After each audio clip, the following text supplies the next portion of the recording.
For the first time ko nagmisa ngayon ani ang kadaghan sa katawhan.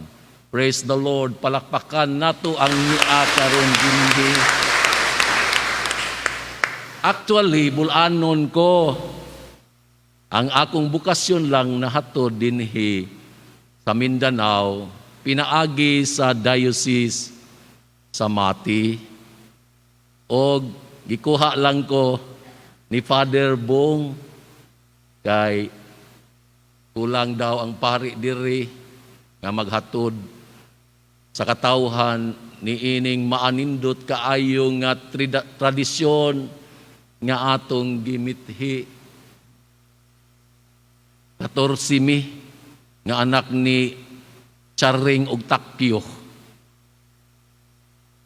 Ang duha nakuha sa tiyan pa lang ni Mama, pero at least live ang 12 mga professional nilang mga anak. Ang kabangguangan nako o namo obispo nga na-assign sa diocese sa Mati, tuluming unta magpari ang sa nasangit. O ako pod wadamhan nangalagad sa Dios. Ug ang uban pod nako nga mga kaigsuunan nangalagad sulod sa simbahan, mga lay minister ang uban magbabasa, ang uban mo'y naghanay sa mga alawiton sa simbahan. Halos kaming pamilya mga reliyoso. Kay reliyoso man sab ang buhol. Bitaw, ako diya si Father Mario Jimenez. Bitaw ang atong ebanghelyo karon from Matthew chapter 1 verses 1 to 17. Naghisgot mahitungod sa genealogy ni Jesus o kagikan sa kaliwatan sa atong Ginoong Hesukristo.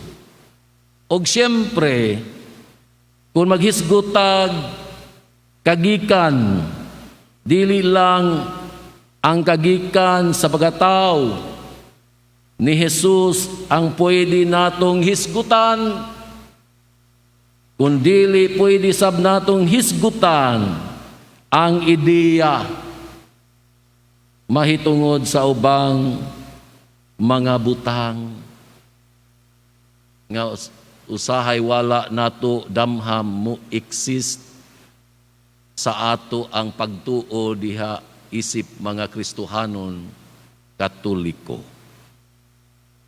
Pananglitan, mangutana ko sa inyo ha, asa gani nagagikan ang Christmas tree? Nganong duna man tay gina-stress panahon sa Pasko nga magbuhat ta og Christmas tree. Asa di ay gikan ang Christmas tree? Ha? Ang Christmas tree gikan sa Christmas 1, Christmas 2, o Christmas 3. Joke lang bitaw. Mo na gitubag sa usa ka batanon o bata nga ako ang ginapangitana nganong duna may nag-exist nga Christmas tree.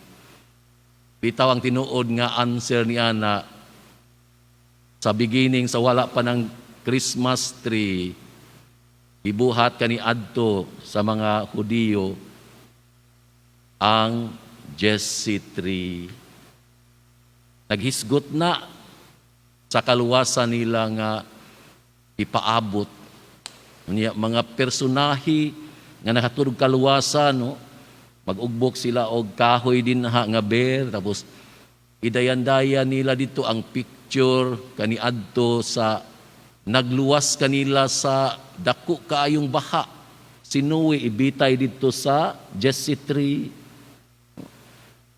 Ang musician nga si David nga nagkompose og 150 psalms nga maoy naka-alibit sa atong mga pag-ampo nga dili lang ato batbaton ang pagampo kundili kantahon usab. Double daw merito. Matud pa ni San Agustin ang atong madawat basta magampo ta nga magkanta. Managibuhat ni David nga ehemplo. Dito ilang gidayan-dayan dito Christmas tree nga maluwas ang tao pinaagi ni ining awit nga pagakantahon magpaghinuklog sa atong kaluwasan. Si Zacarias, simbolo sa insenso. Nga ang atong mga pag-ampo bisan dugay kayon dunggon sa Dios. Dunggon gayud sama niya ng insenso kanang aso nga ihatod dito sa langit aron paminawon sa Ginoo. Si John the Baptist, maluwas ta kung magpuyo ta nga simple lamang nga klase nga tao bisan magpuyo kita didto sa kamingawan nga mag-inusara. Maluwas ta. Ug daghan pang mga personahe nga gidayan-dayan dinha sa Jesse tree. Pagabot kang Jesus Christ namugna kining Christmas tree. Kay ngano man gikan niya ng kahoy diin, nalukmoy ang tao sa sala tungod sa serpente nga nagdani kang iba sa pagpakasala. Naugbok kining Christmas tree nga kahoy gikan sa usa ka tawo nga si Jesucristo nga nagluwas kanato pinaagi sa kahoy diha sa pagpalansang sa krus. Dan new Adan, ang luma nga Adan gipulihan sa bag-ong Adan, ang lumang iba gipulihan sa bag-ong iba nga walay lain kundili ang atong mahal nga Berhing Maria. Sa wala pa ang gitara, no, unsa man ning klasiha sa instrumento kaniadto,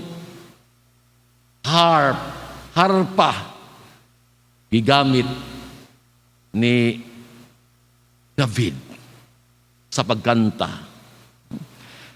Unsa gani ang pinakaunang gikompose nga kanta mahitungod sa Christmas nga karon wala nagyud mapapas pa. Ginakanta kanunay nato na kada misa ang Gloria in excelsis Deo, glory to God in the highest. The first Christmas song ever composed. Ando sa compose walay laing kundili ang ato gayo mga kaanghilan sa kalangitan, pagbalita sa tinuod nga paghatod sa kaluwasan diha sa atong kinabuhi.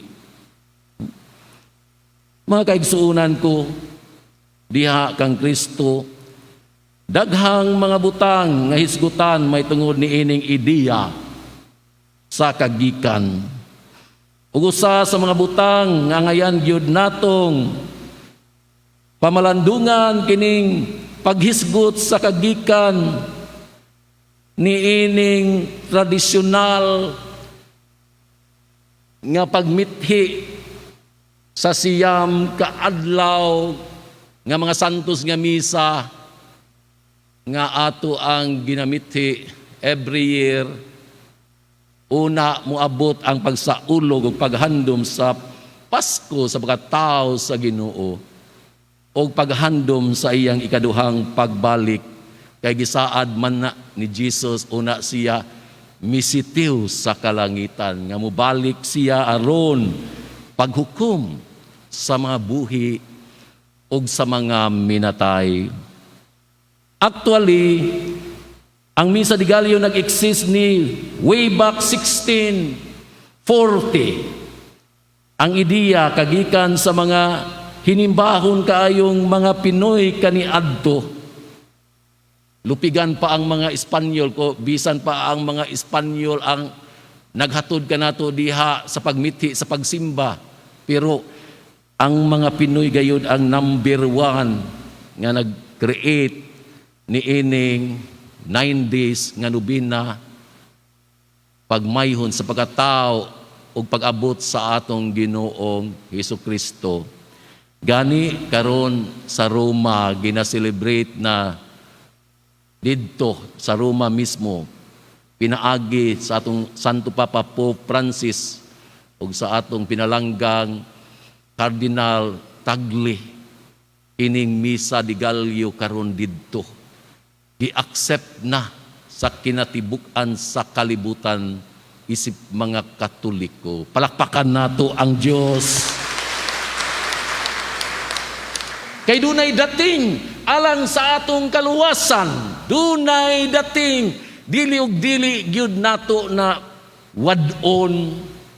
Grabe ang impact sa katawhan dinhi. Grupo sa katawhan niya dinhi, grupo sa katawhan to dito sa gym.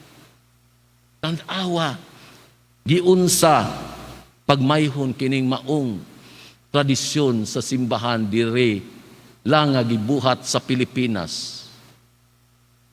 Giunsa ni pagmithi.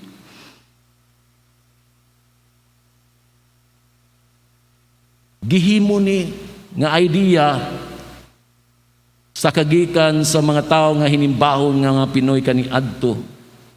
Unsaon pag-celebrate, binagig misa, paghandom, pag-usab sa pagkatao sa atong Ginoo. Unsaon pod pagpangandam sa parusiya, ikaduhang pag-abot ni Jesus in a sacrificial way. Kanina si Father nagkarakara, pwede bang tanggalon na ko ang maskara kay naglugos naman hinon ko ginhawa? No? Actually, di ko gusto magmaskara ba? Bahala nagmamatay kog COVID. Basta dili lang ko mamatay og gininhawa kay baho kaayo akong baba, no? Gininhawa, no? Pita pasayloan lang ko, no? Nga ako sang tanggalo ni kay mura man og sami, no? Diin ang mga manimbahay mumatag sa iyo sa kadlawon, inigtuktugaok sa manok aron sa pagsimba. Ako nagbutang kog duha ka alarm clock ganina. Pero bisan pagsigi tog alarm, wala gyud ko kamata. Hangtod nga na inigtuktok, Pader, late ka na, Pader. Uy, patay pagtanaw sa orasan. 3:20 naman. Nabalisa akong maayo, pero pag-abot na ako din, wow, puno lang gihapon ang simbahan sa pagpaabot sa gusto nilang madama diha sa ilang kinabuhi. Walay lain kundili ang pagmithi sa kaluwasan nga gihatod sa atong Ginoong Hesukristo. Nganong 9 days man, dili man 7 days in honor of the 7 days of the week, dili man 3 days in honor of the Holy Trinity. Kay ang 9-day tradisyon nagpasabot man sa permerong nobina nga gihimo sa Katolikong simbahan kaniadto. Ang siyam kaadlaw between the Ascension and Pentecost. Sa dihang mikayab sa langit ang nabanhawng Hesus, ang mga tinun-an nag-ampo dayon sa adlaw sa iyang pagbalik. Ug sa ikasiyam kaadlaw ang Espiritu ni Jesus mibalik dayon pinaagig dila sa kalayo. Sukadak sa ulog natog 9 kaadlaw kini nagpasabot nga gi-welcome nato ang Espiritu sa Dios nga mupuyo sa tagsa-tagsa kanato nga kasing-kasing.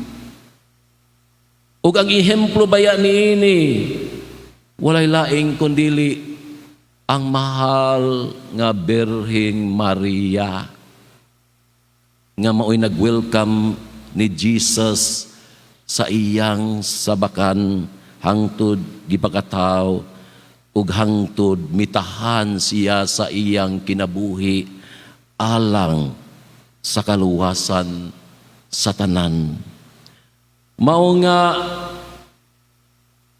kining santos nga misa nga siyam ka bisis natong gihimo no binapud ni in honor sa atong mahal nga Birheng Maria.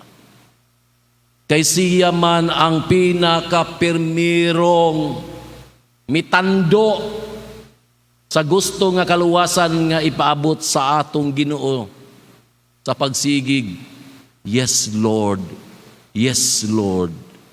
Tumanon nako ang buot nimong ipatuman kanako bisan pa maglisod ko og huna-huna nganong mamahimo kong inahan sa Dios. So si Maria nahimong ko redemptrix, siyang bugtong anak si Jesucristo diha sa atong pagpangluwas. Ug mahimo natong panaminan giunsan usab niya pagmayhon niining maong kaluwasan. Mao nga giawhag ta sa simbahan sa pagdebosyon sa mahal nga Birheng Maria. Dili pwedeng mahimo tang Katoliko kung biyaan nato ang mahal nga Birheng Maria nga mao hinungdan ngano usab kita maluwas pinaagi kang Hesukristo. Matud pa sa mahal nga Birheng Maria kadtong magrosaryo, mga appearance niya sa tibuok kalibutan kadto makalahutay pagrosaryo every day. Pagmamatay sa Biyernes, hatako niya sa langit. Rosaryo lang na ha. Wala pa'y labot ang santos nga misa. The power of how to devote the Blessed Virgin Mary nga dili pwedeng i-separate nato diha sa atong pagtuo kung gusto ta nga maluwas. Gawas ni ini gipanganlan sab kini nga gipanganlan usab kini nga misa aguinaldo. Sa Espanyol ang meaning ni ini sa English aguinaldo means gift. Nagpasabot nga nangandoy ta sa atong tagsa-tagsa kakagalingon nga mamahimuon niyang gift nga ikapresenta sa Dios diha sa ikaduhang pagbalik niya sama nga siya ang pirmiro mianhi nahimong gasa usab para kanatong tanan. Mao na nga dili jud pwede nga mag-celebrate ta og Pasko sa pagkatao sa atong Ginoong Jesucristo kung wala ning giving. No? Ako dili ko atchop niya ng exchanging gift. Kay kasagaran mag-exchanging gift, labi na magtuyok-tuyok na ang mga gifts, no? Gasa sa tagsa-tagsa kakamot. Samtang nagtuyok, ang uban naghunahuna nga, Lord, hinaot o paunta ka nang gialsa niya dako kaayong kahon nga Christmas gift, ari ka nako padulong. Tumura og mamili ganita. Pero dapat daw heartily given kinsay imong hatagan, i-let go gyud na. Dili na mag-asa pa nga mabalik na sa imuha. Usahay ang mga ginikanan, magdamdam ngadto sa ilang mga anak kay panahon sa Pasko, sila ra may pangayuan kanunay. Unya ang mga anak usahay di na maghuna-huna pod, unsay madawat sa ginikanan, unsay masaktan ang ginikanan. Grabe na kung balot ni ining gift para sa inyo ha, pero kaming mga ginikanan dili makareceive. Bisan lang untag gamay, bisan untag kindi balikiton, kining kindi, wala man ni balyo. Kay gamay raman ni kaayo, mapalit ni piso raman ni. Pero ang akong gasa, bisag piso lang ni balyo, mahimong makahuluganon nga gasa. Tungod kay you are very sweet to me. Bisan pagikan sa sabakan ni mo ma, gipangga na ko nimo, gialimahan og pag-ayo, hangtod nga ipakatao ko, hangtod nga makamaon akong lakaw, hangtod nga karon dako-dako nako. Salamat pa, ma, nining kinabuhi nga inyo, nining akong kinabuhi nga inyong giampingan ug maayo. You are both very sweet to me. Maglikit din na og puspuro. What for? Mapa, salamat sa inyong giya. Dili, ingon na ani ang dating sa akong kinabuhi kung wala pa mo. Isip light, danag kanamo, magiyahan sa among pagpuyo ning kalibutan na. Salamat kaayo ni ining maong grasya. Ug tagsa-tagsa ka nato, gigasahan sa Dios sa nagkalain-laing matang nga gasa. Ganina, gwapo kaayo, choir nanganta. Palakpakan nato ang choir, no? Ako, kahibalo man ko diri, kinsay mga maayong mukanta. Kana lang kung tanggalo ng inyuhang maskara. Kaya ang akong gauge na itong mga tao maayong mukanta, mga dagkog ba. Mao ka ng teacher niyo sa paghanay sa kanta, pag mag-imbitar mo og mga mag-aawit, kuha lang mo measurement sa gidakon sa baba, no, kung bukad ba og dili kay kung gamay man gud ang imong baba kumukanta og kog dagritis lain paminawon dagritis love of all, lain paminawon ba pero bukad gani mong baba the greatest love of all is easy to achieve. Wow, pagkanindot paminawon, di ba? Mana wala gid siguro dinhi mga tao nga dili makapabukad sa ilang baba. Kay bisan gani sa bidyupihan, grabe mag-apas kag score, ikapay babayron sa kanta nga duhay 5. Bayad pa ka, ikapag yung mangugat og kanta. Butang-butang pagkagbir sa atubangan og kantog Beer Mondo, my heart belongs to you, Beer Mondo. Tatatat, 69 no di ay ang score. Nya pulihan dayon sa amang